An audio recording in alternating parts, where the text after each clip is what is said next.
अनाद्यानन्तरूपां त्वां जननीं सर्वदेहिनां श्रीविष्णुरूपिणीं वन्दे महालक्ष्मीं परेश्वरीं। नामजात्यादिरूपेण स्थितां त्वां परमेश्वरीं श्रीविष्णुरूपिणीं वन्दे महालक्ष्मीं परेश्वरीं। व्यक्ताव्यक्तस्वरूपेण कृत्स्नं व्याव्यन्यवस्थितं श्रीविष्णुरूपिणीं वन्दे महालक्ष्मीं परेश्वरीं। भक्तानन्दप्रदां पूर्णां पूर्णकामकरीं परां श्रीविष्णुरूपिणीं वन्दे महालक्ष्मीं परेश्वरीं। अन्तर्याम्यात्मना विश्वमापूर्वहृदि संस्थितां श्रीविष्णुरूपिणीं वन्दे महालक्ष्मीं परेश्वरीं। सर्पदैत्यविनाशार्थं लक्ष्मीरूपां व्यवस्थितां श्रीविष्णुरूपिणीं वन्दे महालक्ष्मीं परेश्वरीं। भुक्तिं मुक्तिं च दातुं वै संस्थितां करवीरके श्रीविष्णुरूपिणीं वन्दे महालक्ष्मीं परेश्वरीं। सर्वाभयप्रदां देवीं सर्वसंशयनाशिनीं श्रीविष्णुरूपिणीं वन्दे महालक्ष्मीं परेश्वरीं। महालक्ष्मीं परेश्वरीं।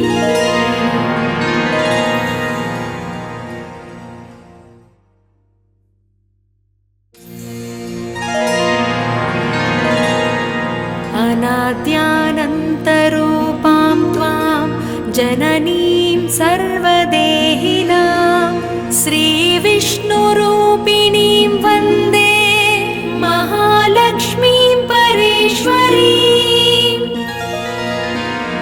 नामजात्यादिरूपेण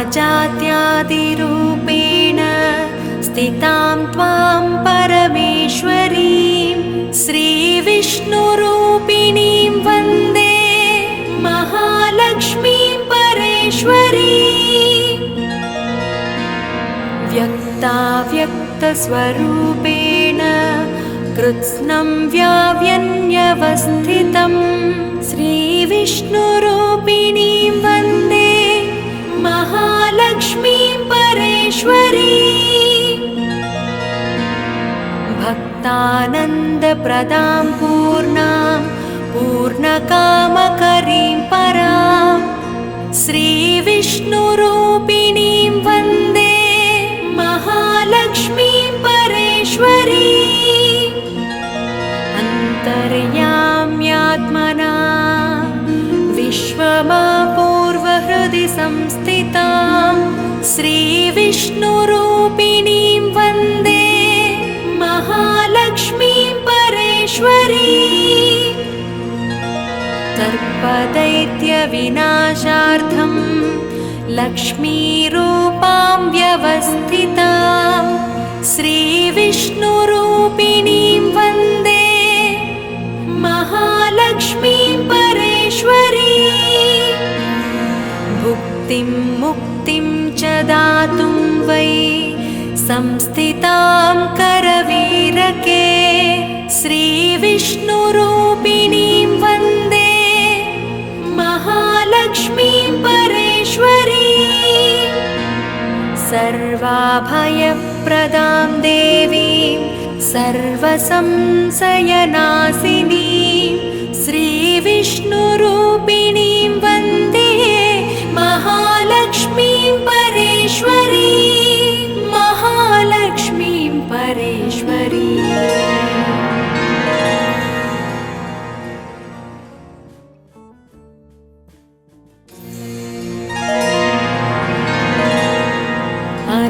अनाद्यानन्तरूपां त्वां जननीं सर्वदेहिनां श्रीविष्णुरूपिणीं वन्दे महालक्ष्मीं परेश्वरीम्। नामजात्यादिरूपेण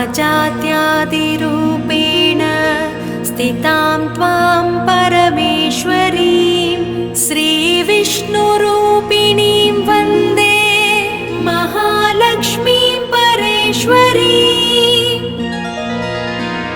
व्यक्ताव्यक्तस्वरूपेण कृत्स्नं व्याव्यन्यवस्थितं श्रीविष्णुरूपिणीं वन्दे महालक्ष्मीं परेश्वरीम्। भक्तानन्दप्रदां पूर्णां पूर्णकामकरीं परां श्रीविष्णुरूपिणीं वन्दे महालक्ष्मीं परेश्वरीम्। अन्तर्याम्यात्मना विश्वमापूर्वहृदि संस्थितां श्रीविष्णुरूपिणीं वन्दे महालक्ष्मीं परेश्वरीम्। सर्पदैत्यविनाशार्थं लक्ष्मीरूपां व्यवस्थितां श्रीविष्णुरूपिणीं वन्दे महालक्ष्मीं परेश्वरीम्।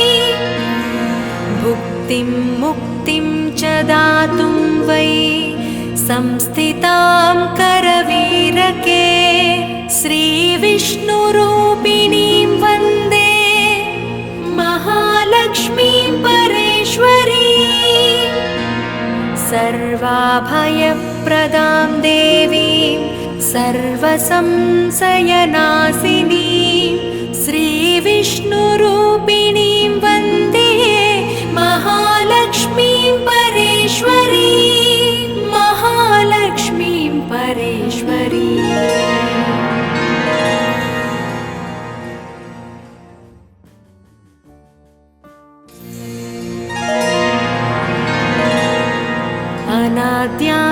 अनाद्यानन्तरूपां त्वां जननीं सर्वदेहिनां श्रीविष्णुरूपिणीं वन्दे महालक्ष्मीं परेश्वरीम्। नामजात्यादिरूपेण स्थितां त्वां परमेश्वरीं श्रीविष्णुरूपिणीं वन्दे महालक्ष्मीं परेश्वरीम्। व्यक्ताव्यक्तस्वरूपेण कृत्स्नं व्याव्यन्यवस्थितं श्रीविष्णुरूपिणीं वन्दे महालक्ष्मीं परेश्वरीम्। भक्तानन्दप्रदां पूर्णां पूर्णकामकरीं परां श्रीविष्णुरूपिणीं वन्दे महालक्ष्मीं परेश्वरीम्। अन्तर्याम्यात्मना विश्वमापूर्वहृदि संस्थितां श्रीविष्णुरूपिणीं वन्दे महालक्ष्मीं परेश्वरीम्।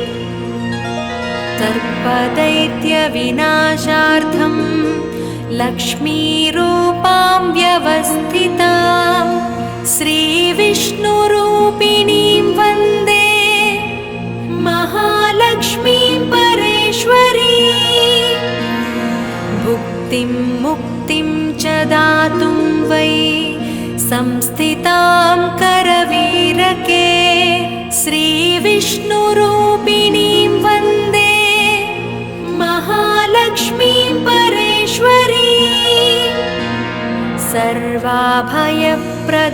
देवीं सर्वसंशयनाशिनीं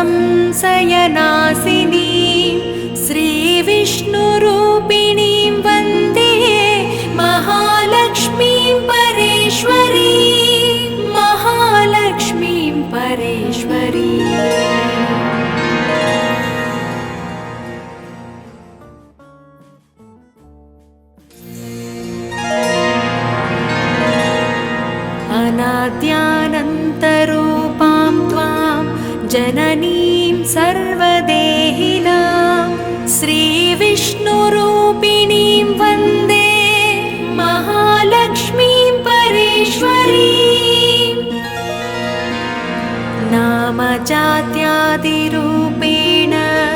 स्थितां त्वां परमेश्वरीं श्रीविष्णुरूपिणीं वन्दे महालक्ष्मीं परेश्वरीं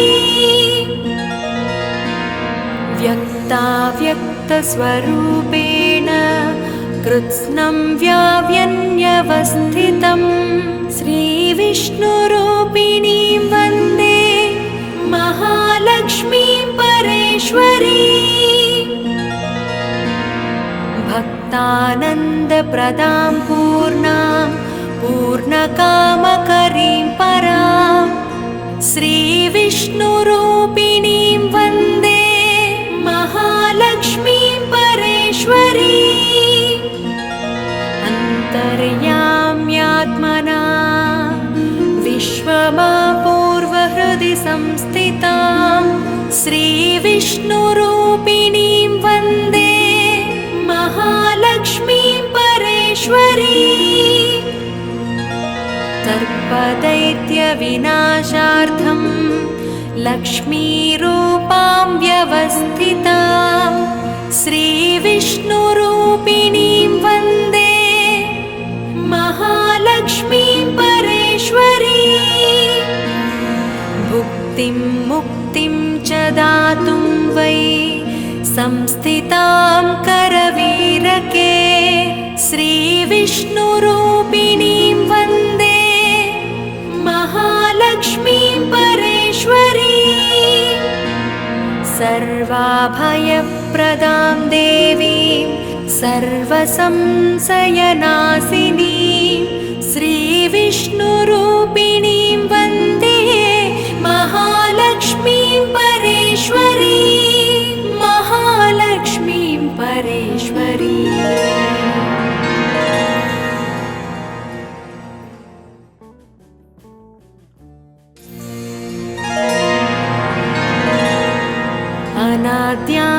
अनाद्यानन्तरूपां त्वां जननीं सर्वदेहिनां श्रीविष्णुरूपिणीं वन्दे महालक्ष्मीं परेश्वरीं नामजात्यादिरूपेण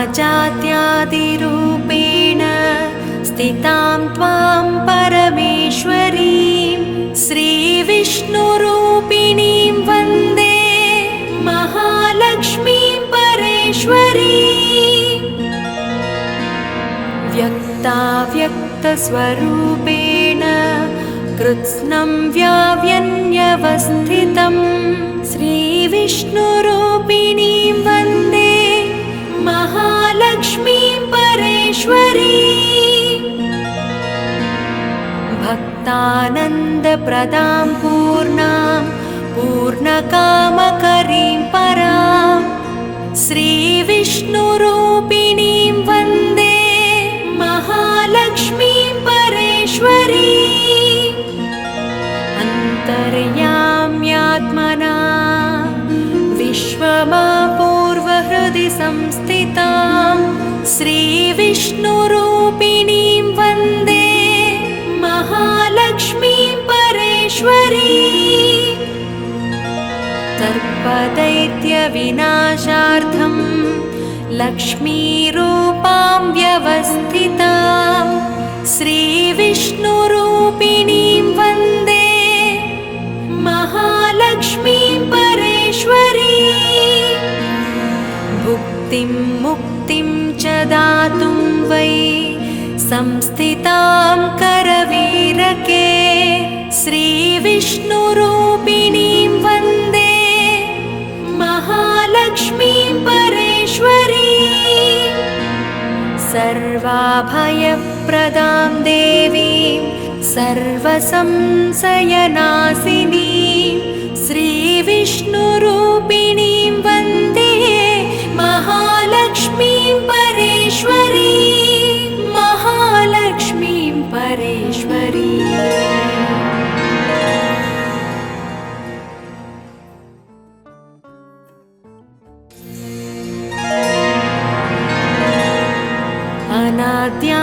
अनाद्यानन्तरूपां त्वां जननीं सर्वदेहिनां श्रीविष्णुरूपिणीं वन्दे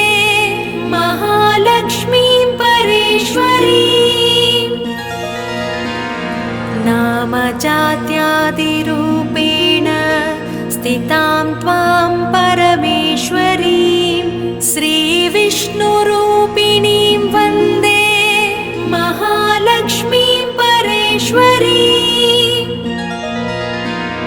व्यक्ताव्यक्तस्वरूपेण कृत्स्नं व्याव्यन्यवस्थितं श्रीविष्णुरूपिणीं वन्दे महालक्ष्मीं परेश्वरीं भक्तानन्दप्रदां पूर्णां पूर्णकामकरीं परां श्रीविष्णुरूपिणीं वन्दे महालक्ष्मीं परेश्वरीं अन्तर्याम्यात्मना विश्वमापूर्वहृदि संस्थितां श्रीविष्णुरूपिणीं वन्दे महालक्ष्मीं परेश्वरीं सर्पदैत्यविनाशार्थं लक्ष्मीरूपां व्यवस्थितां श्रीविष्णुरूपिणीं वन्दे महालक्ष्मीं परेश्वरीं भुक्तिं मुक्तिं च दातुं वै संस्थितां करवीरके श्रीविष्णुरूपिणीं वन्दे महालक्ष्मीं परेश्वरीं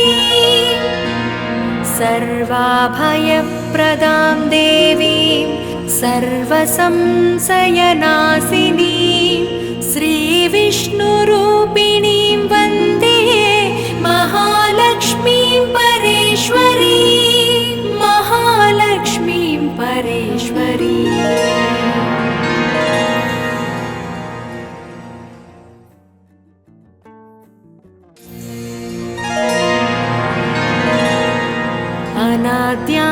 अनाद्यानन्तरूपां त्वां जननीं सर्वदेहिनां श्रीविष्णुरूपिणीं वन्दे महालक्ष्मीं परेश्वरीं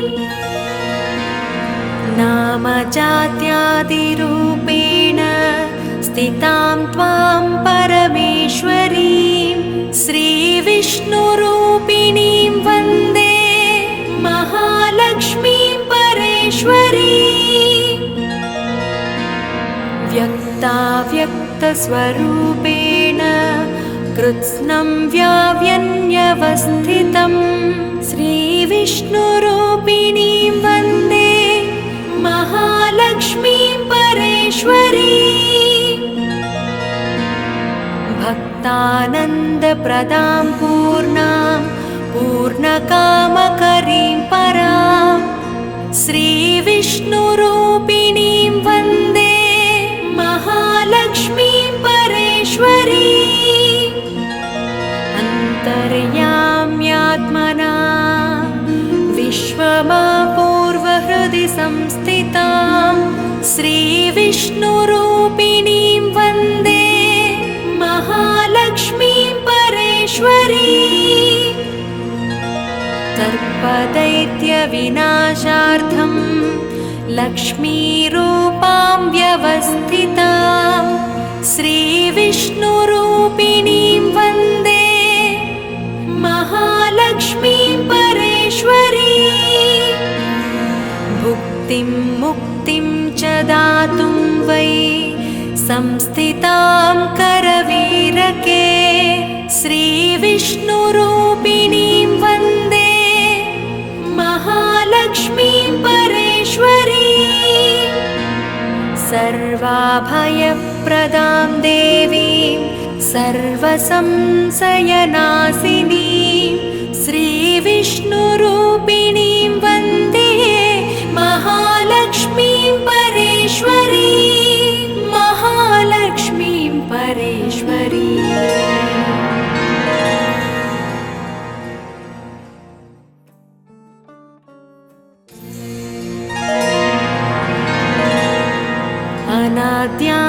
अनाद्यानन्तरूपां त्वां जननीं सर्वदेहिनां श्रीविष्णुरूपिणीं वन्दे महालक्ष्मीं परेश्वरीं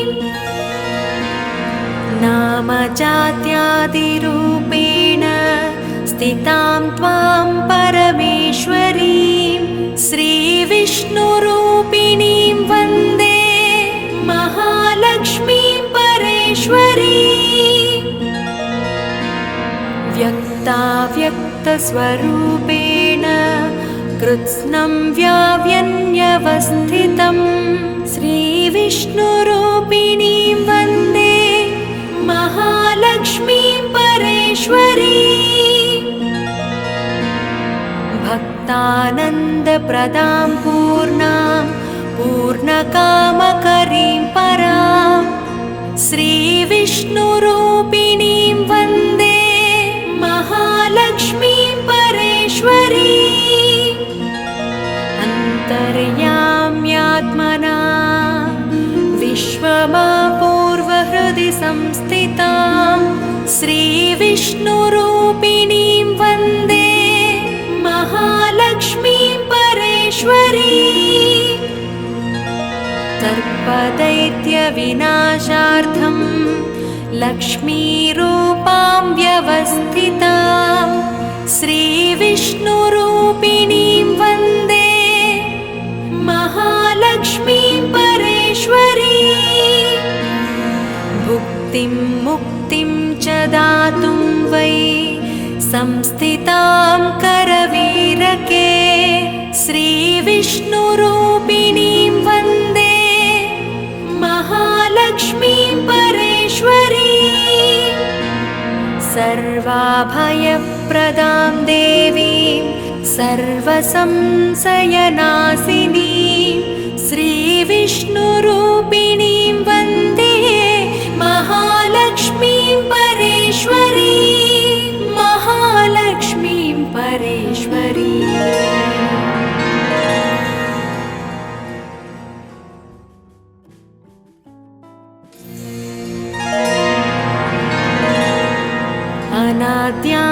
अनाद्यानन्तरूपां त्वां जननीं सर्वदेहिनां श्रीविष्णुरूपिणीं वन्दे महालक्ष्मीं परेश्वरीम् नामजात्यादिरूपेण स्थितां त्वां परमेश्वरीं श्रीविष्णुरूपिणीं वन्दे महालक्ष्मीं परेश्वरीम् व्यक्ताव्यक्तस्वरूपेण कृत्स्नं व्याव्यन्यवस्थितं श्रीविष्णुरूपिणीं वन्दे महालक्ष्मीं परेश्वरीम्